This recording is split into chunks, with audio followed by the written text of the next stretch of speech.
So yeah, it sounds like our.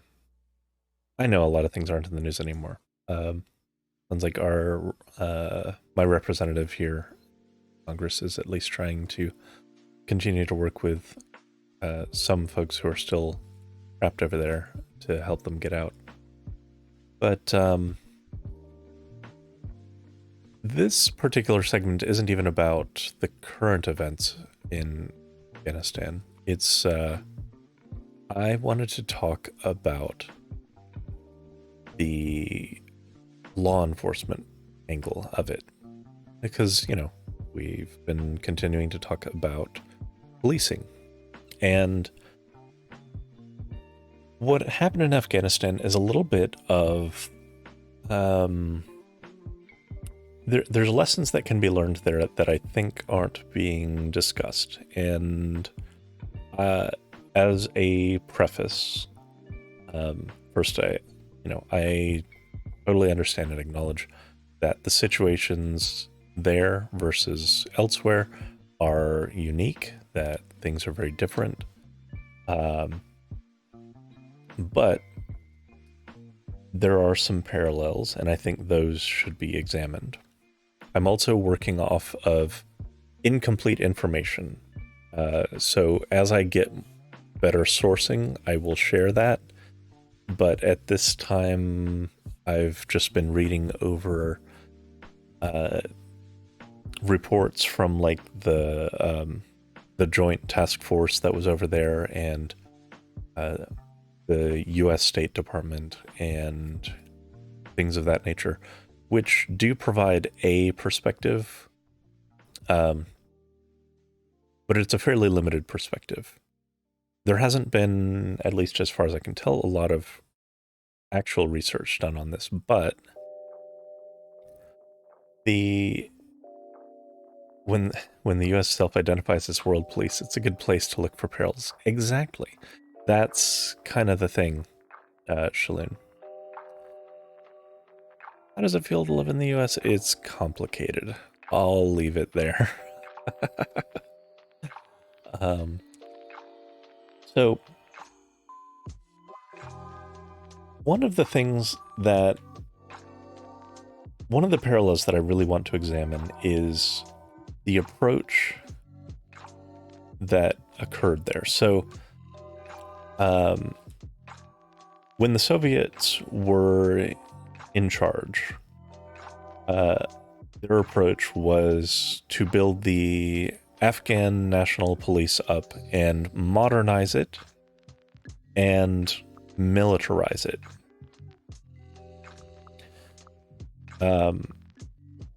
Now, they did introduce concepts like having a police academy with actual training in criminology and forensics and things. So they did at least bring that to the, into the front. But the militarization had it didn't have the impact that was, I guess, expected, that states always seem to expect. They seemed to believe that having a strong, militarized domestic police force would create peace in the region and allow the state better control of it. Instead, it cultivated resentment and resistance. And this is something that the United States, as a policy, exploited when we started building up the I can never pronounce this, Mujahideen forces. A lot of this was not even entirely built around religious resentments. It was built upon people feeling the pressure of the police state stepping on them.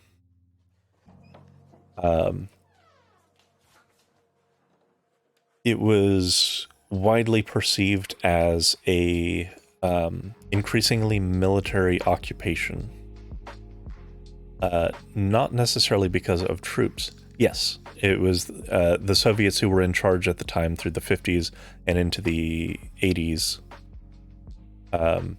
that that modernized and militarized the local police and basically turned them more into like a extension of their own army, largely to fight against insurgents as well as carry out law enforcement functions. And in this kind of examination, I want to point out how those two objectives are not compatible. Because and so I'll get to that conclusion later, but so of course, you know, they were in a somewhat tumultuous period after the Soviet occupation was forced out, and then the US invaded in 2001, pushed out the Taliban. It was initially Germany who took up rebuilding a domestic police force. They tried for about 4 or 5 years. We're talking about history in the real world. It was initially Germany who attempted to build up law enforcement. They did so for about 4 or 5 years, and then the US took over.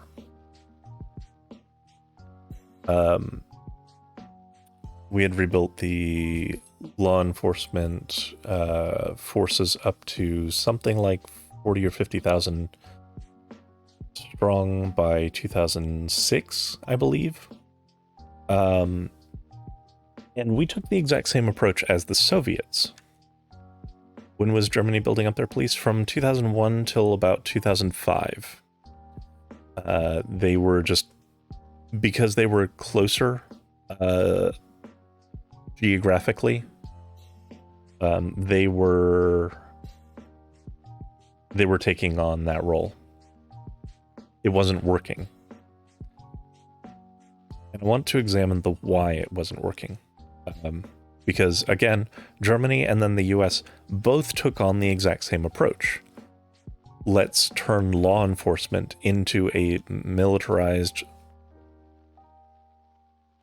group to try and create peace. Now,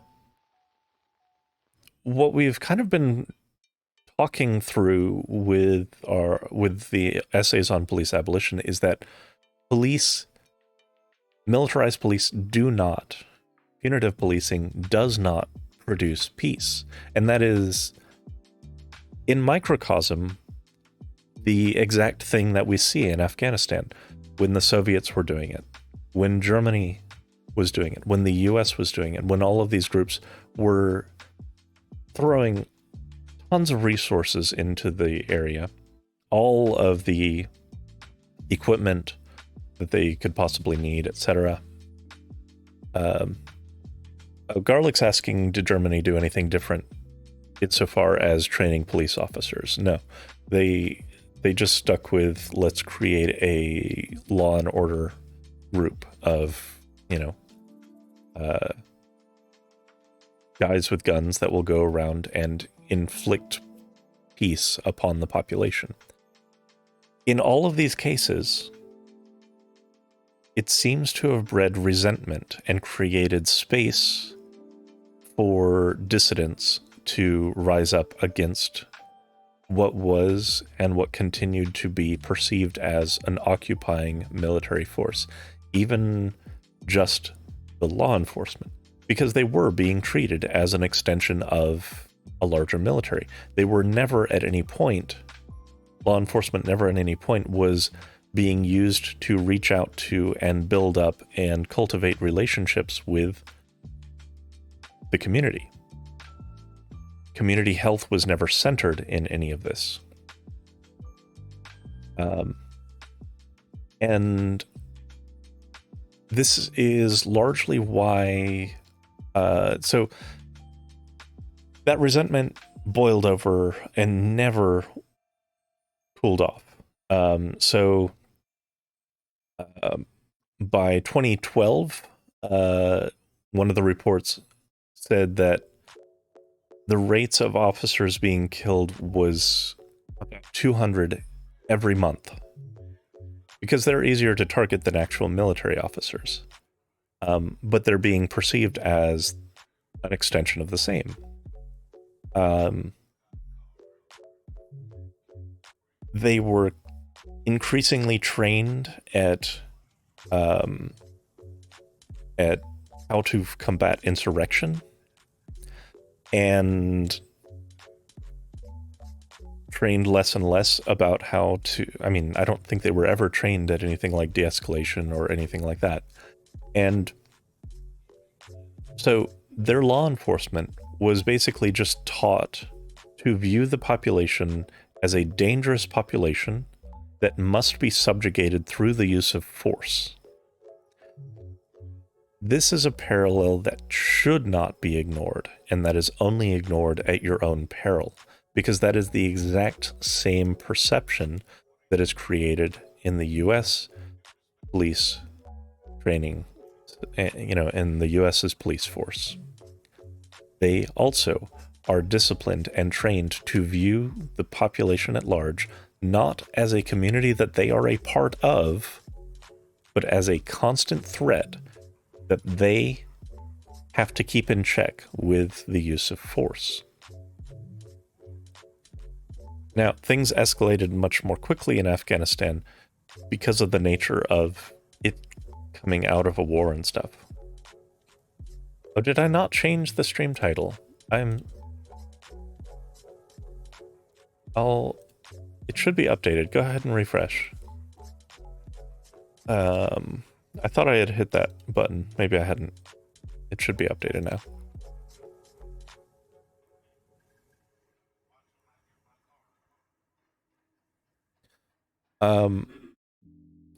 So now, okay, it's been updated since the break. Thank you.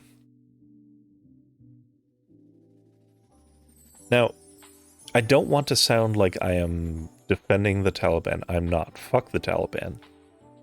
But they have consistently done something that all of these other superpowers fail to do. And that is to actually work with and communicate with and integrate themselves into local communities. That's how they're able to exist on all of the rural territory and how they're able to recruit in these areas. Which we should know already how this works. These are lessons that were learned previously in Vietnam and in some of the other wars that we've been involved. They were learned in Desert Storm even. Like these are not new concepts. But they continue to not actually get integrated into our strategies in our intervention wars. And we completely fail to learn those lessons as it relates to domestic policing. So, the Taliban, they're, like, policy-wise, they are terrible. But they do have that actual community integration and community outreach, even while they are, of course, subjugating part of the population.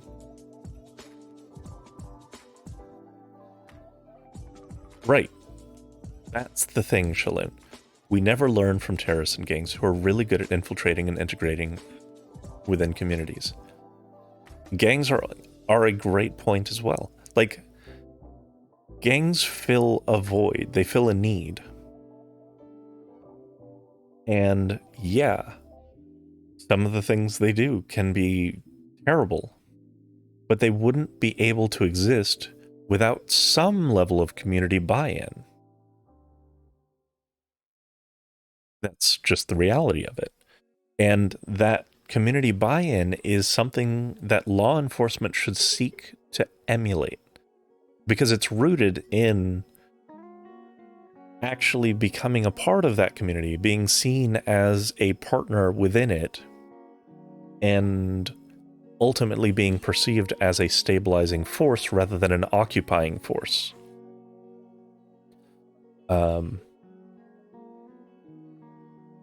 At no point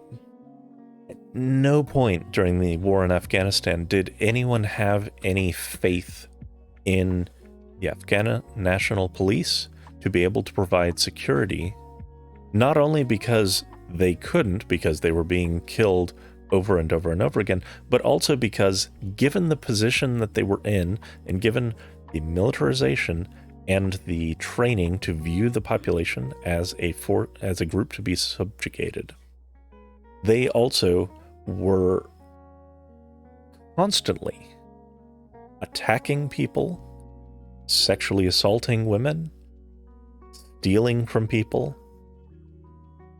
The levels of corruption were constant. I can't say off the charts because I think that it's something that we see in LAPD, in Chicago, in New York, in any of our own large militarized police departments.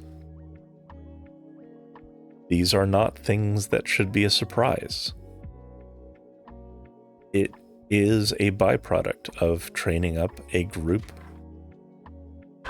giving them guns, giving them armor, giving them all of this equipment to surveil, all of the power to detain, no check and balance, and absolutely no accountability to or relationship with the communities they're supposed to be protecting.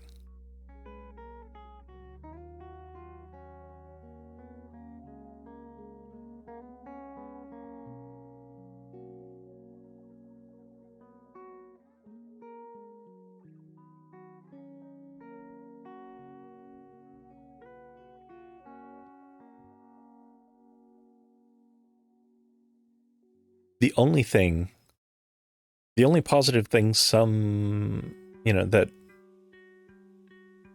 Afghanis largely in Kabul viewed the Afghan National Police and, the US partnership and stuff, the main positive sentiment is, well, they're not the Taliban. And that's not a great feather to put in your cap. It's just not.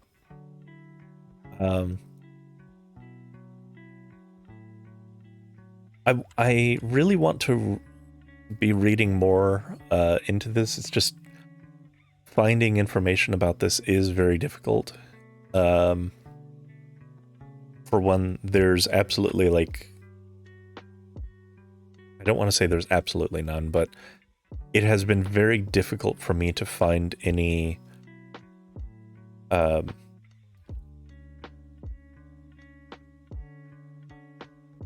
critiques written on the ground by Afghanis about what was going on. Most of my assertions are based on reading between the lines of our own reporting about what was going on there. Every single year having just a litany of incidents of the ANP preying on the population and causing all kinds of disruption while they're supposed to be serving a law enforcement function.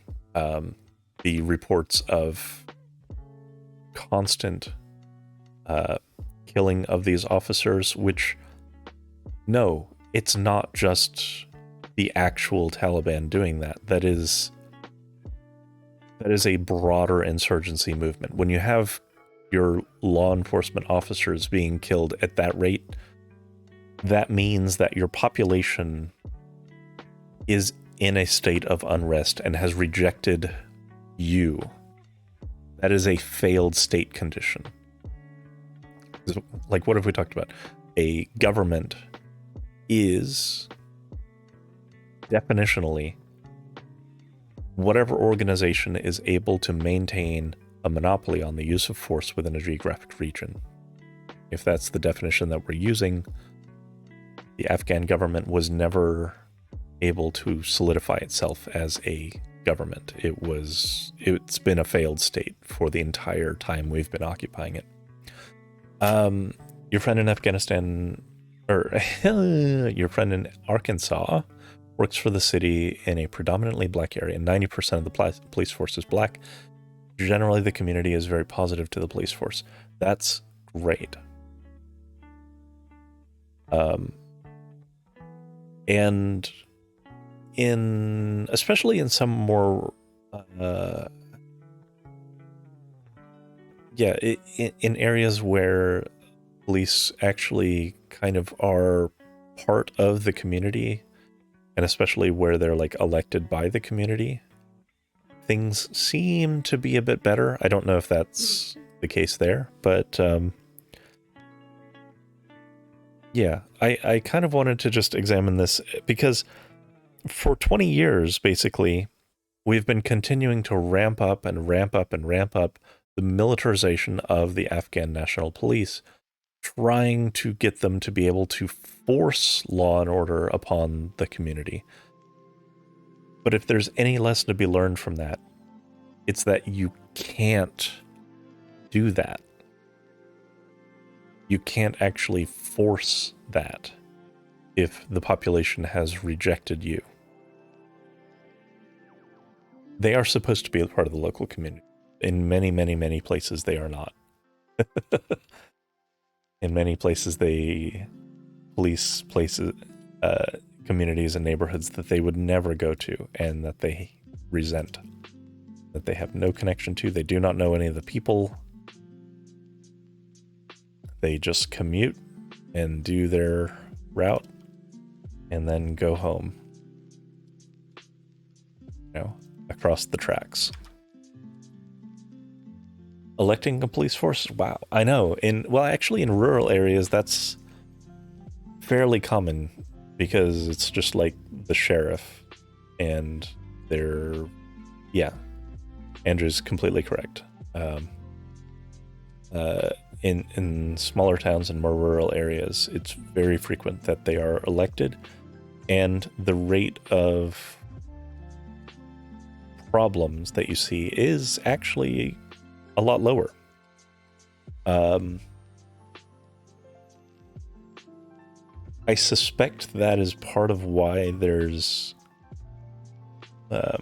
why it's a lot easier for like conservatives to drum up support for all police, because their own interactions with police in their area tend to be positive. They don't see the problems that exist when it becomes a macro structure and there's a lot of militarization. They blindly support the militarization because they're told that this is the only way to keep police safe, and they think of their local sheriff that they like and have elected for the last, 12 years. They're like, yeah, he's a good guy. I would want to keep him safe if there was all this stuff going on. So yeah, we should give police officers ATVs. No. Militarized policing feels like trickle-down economics. Rather than doing more of what's been proven to work, we keep doubling down on we're just not doing this enough yet. Yes, Shaloon, I could not have said that better. We do. It's been proven to be a failed strategy. Giving cops 8 TVs would be an improvement.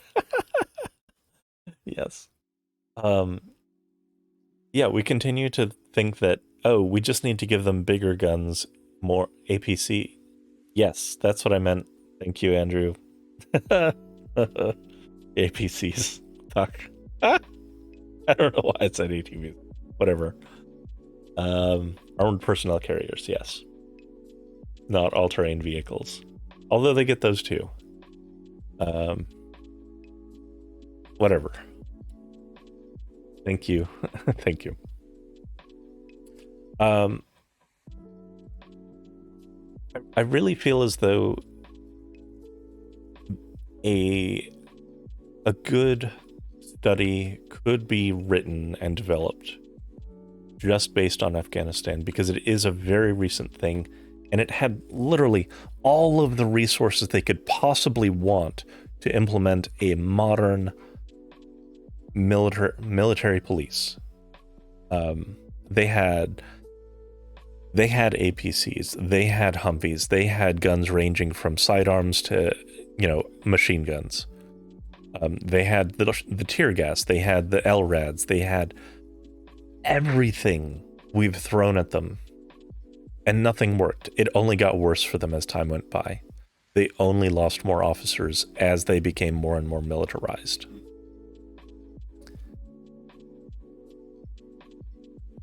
There's a lesson in that, and that needs to be studied. That needs to be reported on. Because it wasn't for lack of manpower, and it wasn't for lack of equipment that they failed. It's that strategy is not a stabilizing strategy. You can't do domestic policing just with a cudgel. Brady's gonna show me something. Is it gonna be a bag of dicks? It better not be a bag of dicks.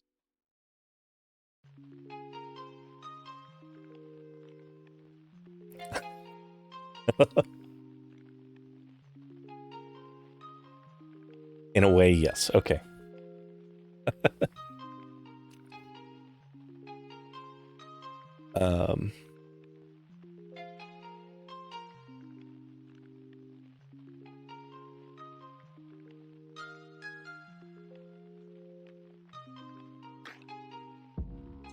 In media. Okay, let's see what... Suitcase-sized minigun going into full production. Okay. Okay. Let's just detour over this. Is the music by Harris Heller? Yes, it is. You recognized it.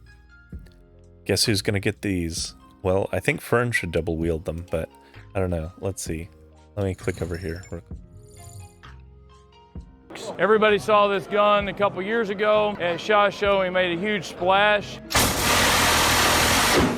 We're currently getting ready to start into full production in our facilities there in Texas. We want to show some of the variations. This is one of them. We still have our handheld variation, and then we also have a very small variation here just for demonstration purposes to show how small it can get. You let your imagination run wild. You tell me where you want it, and we'll put it there.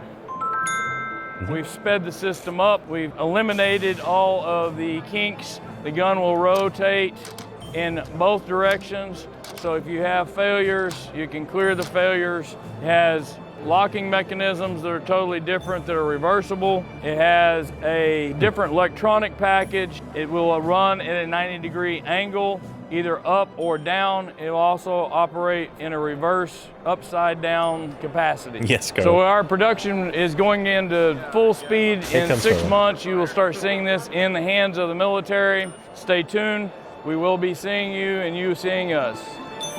So, he seems to think that it will be used by the military. I have my doubts, at least in its current format.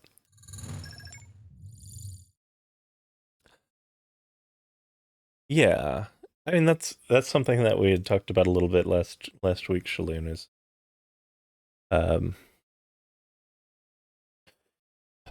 is American gun culture.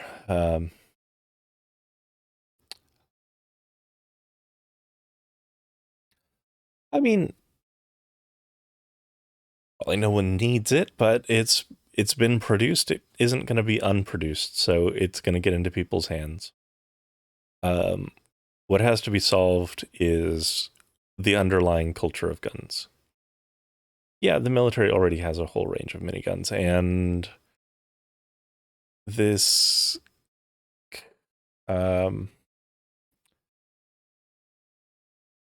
they tend to go with the same contractors. I would be surprised if they veered off to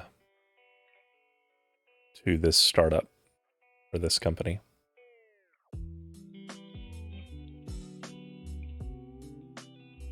Yeah.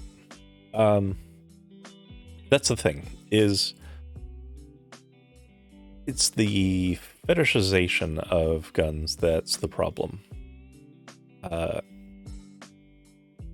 Guns exist, and that can't be put back in the... Can't put that back in the bottle.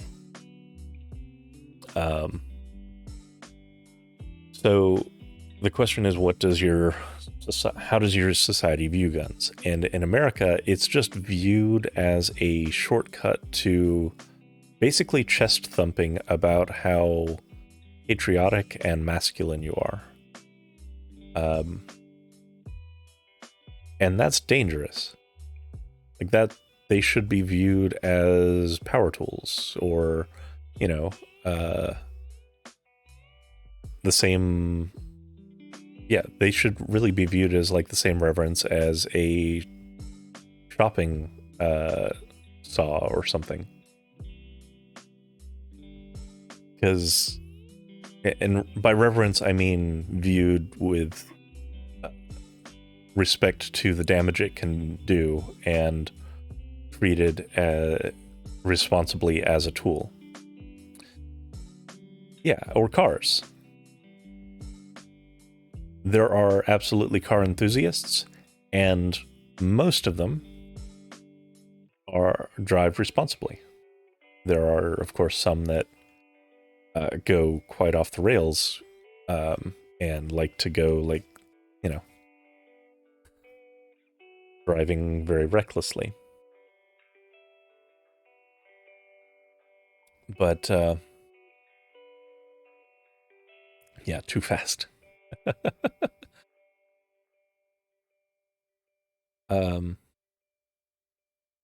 But yeah, I'm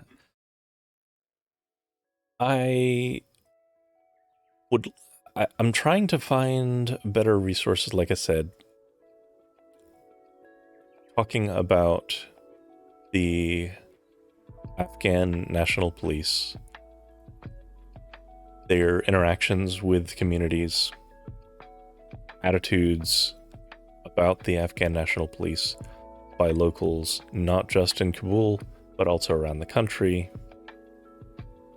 There's a data void there.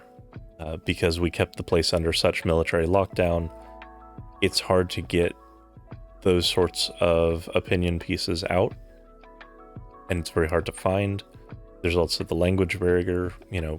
It's possible that they're out there written not in English, and I'm just unable to find them. But the data bears out that even with all of the militarization that Germany, the US, and NATO in general could offer, and even in cooperation with the military, the Afghan National Police at no point was able to actually be a stabilizing force or create order.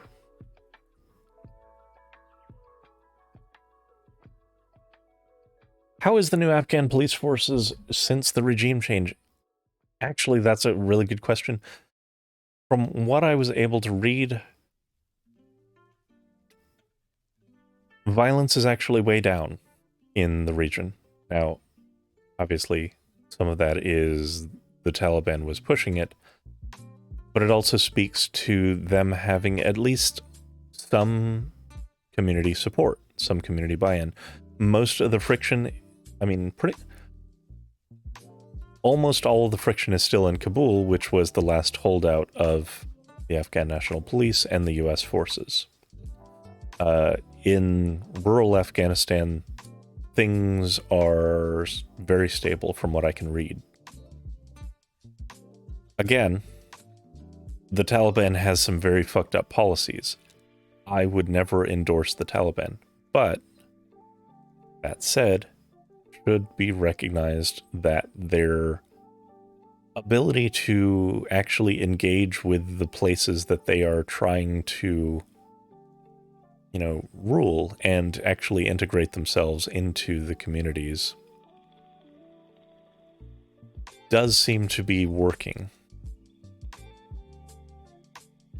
There's still a lot of concern over exactly how much, how many rights like women will have and such.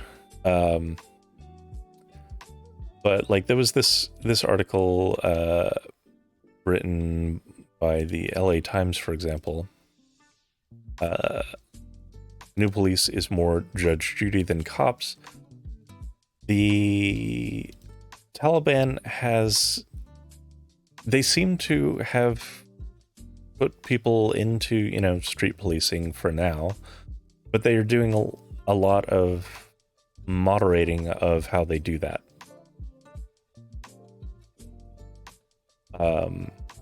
So they're not just trying to gun people down en masse, which was kind of the fear, I think.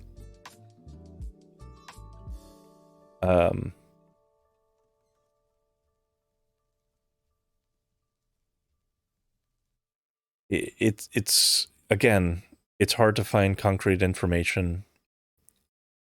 Let's see.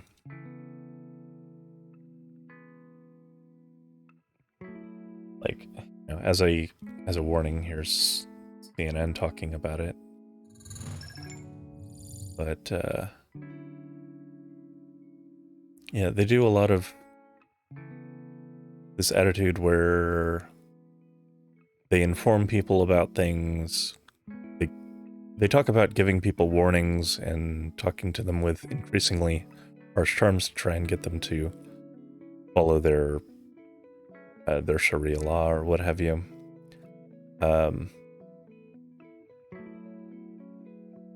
Yeah, we abide by laws and rules, we give advice, but to grab someone's hand, to beat him up, to send them notice or send them a warning letter is against the Emirates' policy.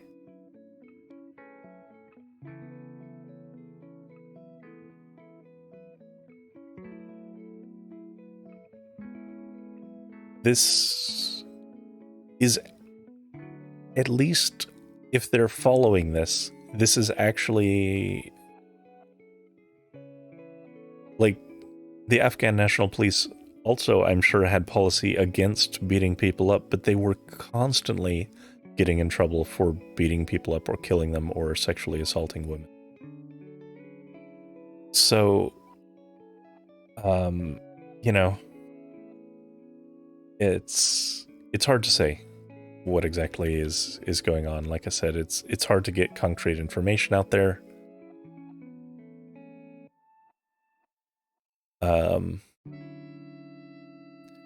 And this is also true.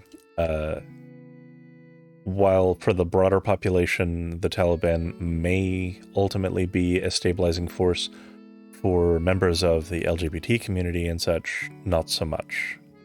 They absolutely are going to be suffering under this regime. So there is that. And that is, I mean, that's why I say, like, I do not at all endorse the Taliban. But the way that they're approaching actual law enforcement seems to be working better. They are not just putting out a bunch of troops with guns trying to round people up. They're actually interacting with the communication. Or they're actually interacting with communities.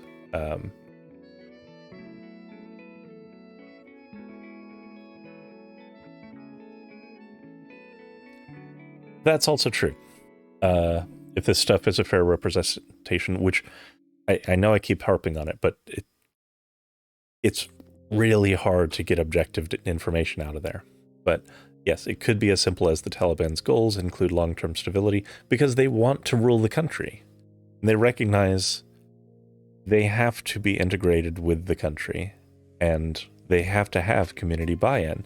This is the strategy that they appear to have been using for 20 years to build support in the rural areas that they have been occupying.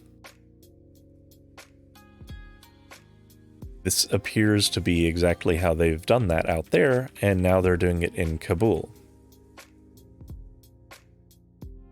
because they've always been in control of some parts of Afghanistan. We've had a constantly moving map about, where we control versus where the Taliban controls, right? And they've often been able to occupy much more land than the US and the Afghan National Police has, because they seem to actually get the locals to support them. Which means they don't have to have an occupying force there fighting off not only the Taliban, not only the opposition, but also subjugating the population. So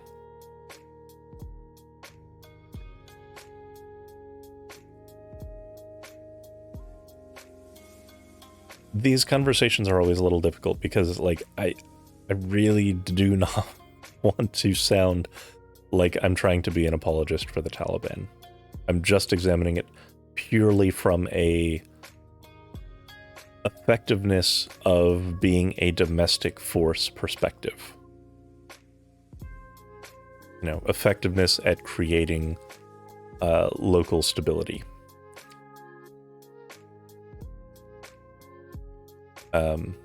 Versus generating unrest, which militarizing your police and just constantly, if every interaction that people have with law enforcement is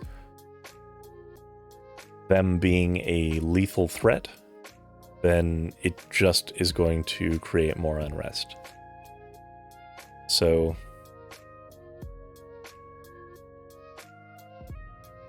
yeah, it's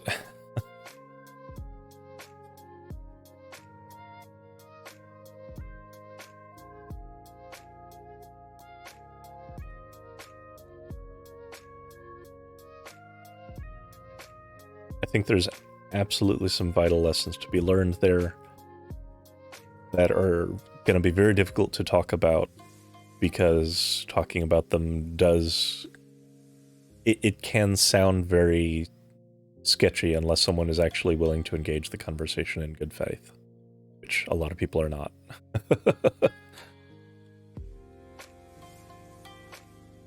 Hey, Kalua, how are you? Welcome.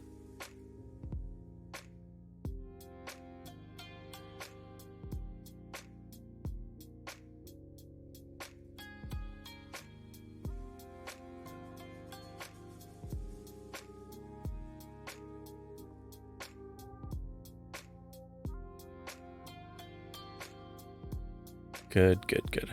Glad to hear it. Glad to hear it.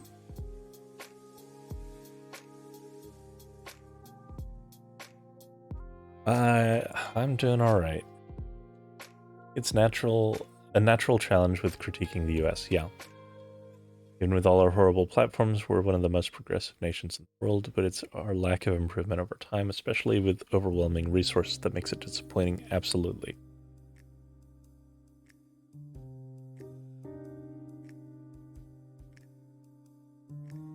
The reason in particular that I like to focus on, that I'm kind of putting a lens on this, is because the US was so involved. We were there, we put in all of the equipment, we put in all of the training, we threw every possible resource we could based on our understanding, based on the US approach towards domestic policing. And it just failed utterly. So it's not like it was just another place that was just trying things on their own. I find this one particularly instructive because it is specifically the US approach. And I think that it's kind of the failure of modern policing in microcosm.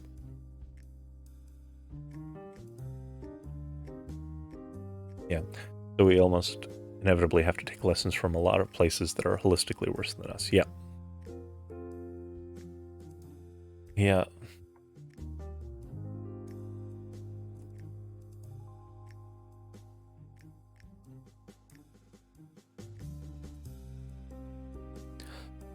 So this is perhaps one of the better articles about it. It gives a little bit of a lens into what they're doing for a actual law enforcement structure, like a court structure and stuff. They're still developing it, but they have long used what's called tribal justice in rural Afghanistan for their court system. They're still figuring out how to set up a actual court system in Kabul, the city. Sounds like they just give people 3 days to actually show up when they're accused of a crime. They don't hold people like in a prison cell on bail. It does sound like they have a presumption of innocence, kind of, at least insofar as they have trials.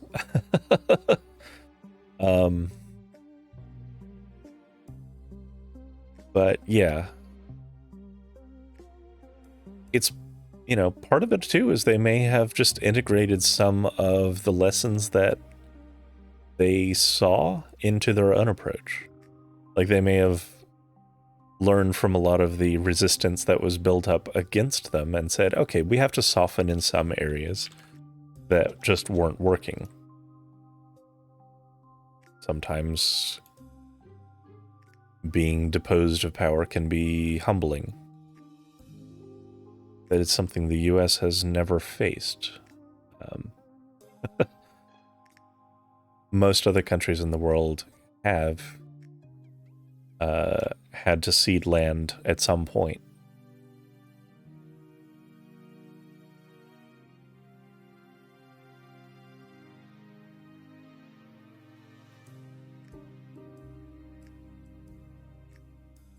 Yeah.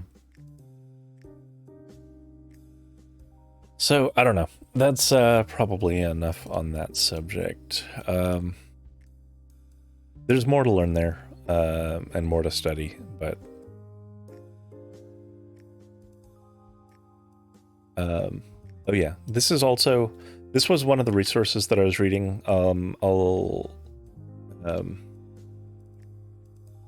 I can't, legally share this, the PDF of this per se, but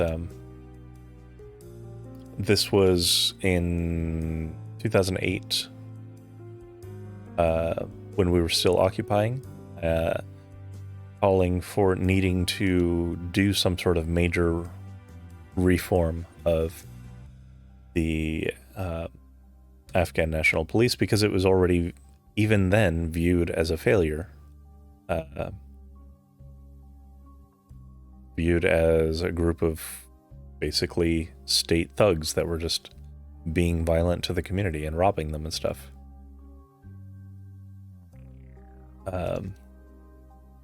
So there are these kinds of reports out there. This is a very long, dry read, but that's one of a couple sources that I was looking at.